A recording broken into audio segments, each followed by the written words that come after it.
professionnels deviennent réels.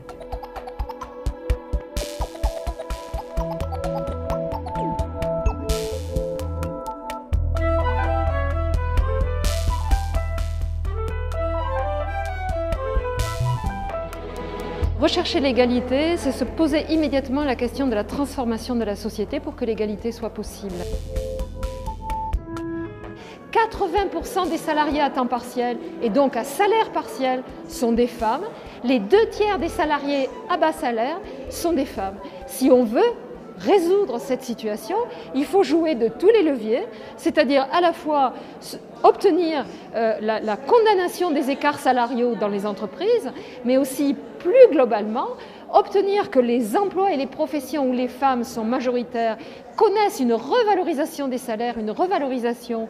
des carrières, et obtenir qu'on parvienne à ce que les emplois soient de plus en plus mixtes, parce que l'une des sources importantes de l'inégalité est le fait qu'il y ait une ségrégation professionnelle dans les emplois, c'est-à-dire il y a des emplois à majorité masculine et des emplois à majorité féminine, et il y a là une des principales sources d'inégalité.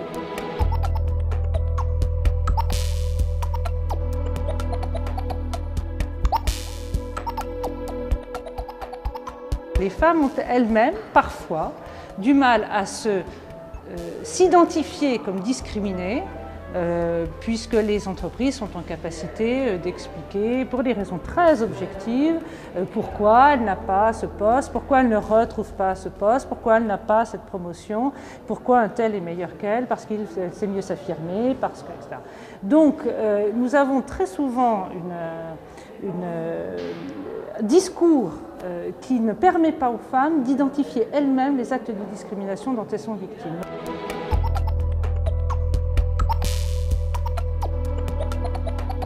À travers le fait de libérer sa parole et de prendre connaissance de ses droits, bien, on se sent plus forte et on retrouve confiance en soi et la dignité aussi, et donc de pouvoir aller jusqu'en justice lorsque c'est nécessaire de le faire. Une fois qu'on a retrouvé cette confiance et cette dignité, eh bien, d'essayer d'être soi-même actrice pour se mobiliser, faire que les choses avancent dans le bon sens, faire que les lois soient appliquées et les faire évoluer aussi dans le chemin vers plus d'égalité entre les hommes et les femmes.